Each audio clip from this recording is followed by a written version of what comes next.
Fits together, fits together, fits together, fits together, fits together, fits together, yeah. Long Island Film Festival takes submissions, so that's gonna be soon. For what movie? Oh, we're gonna do a bunch of them. So what are the definites? Heart and Souls, I think definite. Yeah. Michael World, I think definite. Yeah. I think Dear Harold should go in. Yeah. Definite. Everyone seems to like that one, so it'll get some sweet points.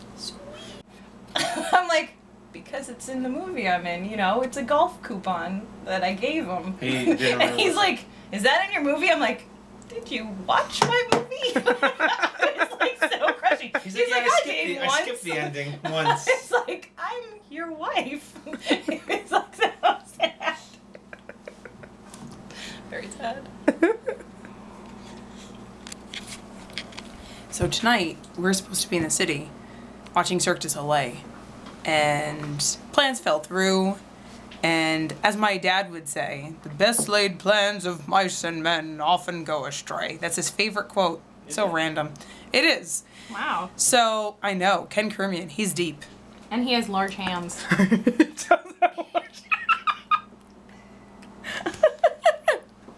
So, Sean and I were all bummed, and then weirdly enough, we apparently both fell asleep. I didn't even realize that he fell asleep. But then I woke up to one of those incoherent, I'm still sleeping type of dreams. But thank goodness I had that dream, because I really thought somebody was at our door, and it turns out they were. Lena! Lena surprised us today with a sneak attack, trying to be like, hey, let's hang out. So, hooray, the night is saved. Lena came. Woohoo! Yay! Cirque de Lena. Cirque de Lena! It's Cirque de Lema. Oh. No. You downplay your writing, but the fact that you wrote Goodbye Cruel World, it's absolutely brilliant. And some writers, they write, they don't even get anything good. You wrote this and it was brilliant, it was funny, it was dark, it was creative, and I don't think you can ever tell yourself that you're not a writer. Because No, I've gotten over that. it's like a dancer dances, a writer writes, and you have written. Even though comedy is supposed to be really hard to write, I find it easier to write than drama. I think it's because you're funny. You're like king of the one-liners, and you always have been. Very unassuming. Maybe you should. Okay. I'm lost in a super world, wishing I was your super girl. I forget the words. No need to explain it, just wanna Lois Lane it. Ha! About now. Don't ask why, you're just a super guy. I see a bird, I hear a jet. Reminds me of when we met. I was bad to the core. Keep forgetting words. You beat me bad, I begged for more. Your pal, punch, kick. Homage to Batman. I love this song. It's awesome. It's beautiful lyrics, great music. I love it. Even the bloody head part. I'm surprised that you were surprised about the blood that you had. You looked Well, like offended. it sounded so positive the entire time, except that she couldn't be with him because she's a villain, he's a hero. All of a sudden, he leaves her with a bloody head. I'm like... Lean in more. I thought that was good, because this is like, oh, I love you. It's just like...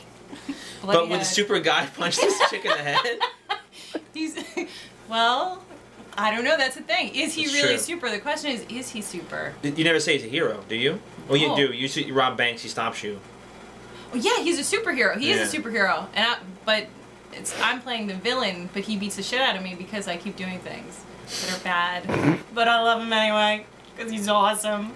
We'll see you on Facebook. Yes, exactly. Yeah, you. Lena was on Facebook last night until like 1:45 in the morning. And she cut And it off with I me. had to go to That's bed. never happened. It's like she broke up with me. She's like, bye. I'm like, what did I do? Oh my god, I was like, I'm tired, I gotta go bye. And she was like, okay, wow, go to bed. I was proud of her. I was like, she's sleeping. I love sleep. Okay, so we're going to read our A Love That Lasts. It's thoughts and insights from couples that have been married 50 years. And do you remember when I gave this to you? What is this for? I don't remember. 3 years wedded bliss. So this was our 3-year anniversary. Oh, geez.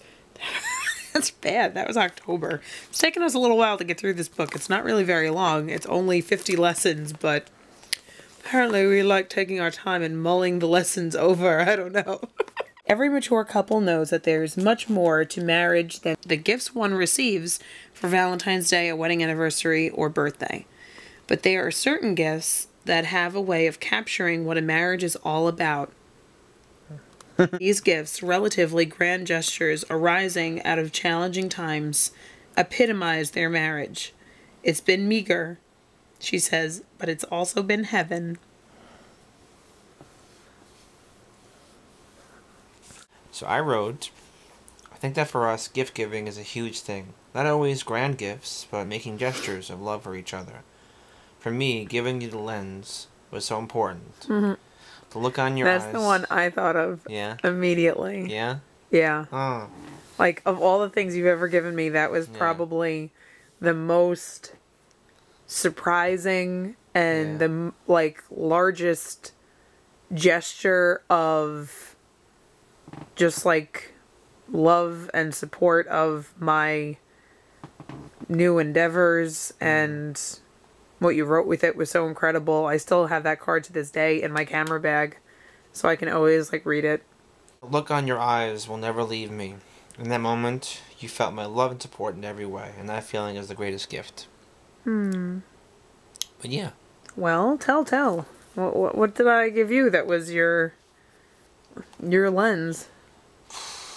There's so many things. Yeah, that's right. There's so many. Yeah. I mean, going back years ago, you gave me my first, like, real digital camera. Yeah. You know, that was a huge thing. That video camera, right? Yeah, that was huge. And that was a big thing. That was a long time ago. That was, like, a long time ago. That was ages ago. And, like, just even this past birthday week, like, it was just insane amounts of, like, gestures and events and, like, things just for me. You know? This is the first year I have not given you any gifts.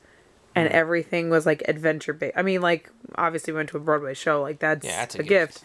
But, I mean, like, it was really neat. I don't know if I have the stamina to do another birthday week because... No, we shouldn't do another working and then, like, coming home and having very little time at home and then trying to, like, have another adventure that same day and then doing it every day for a week was really kind of intense. But it was just really neat to be able to, like, plan so many special things with a bunch of different people just for you. And I actually liked the idea of, like, not really doing gifts so much as, like, and here's a thing, and here's a thing, and here's a thing. And each of those things was people and places. And that's really neat because you didn't really want anything specific for your birthday. You're a gift.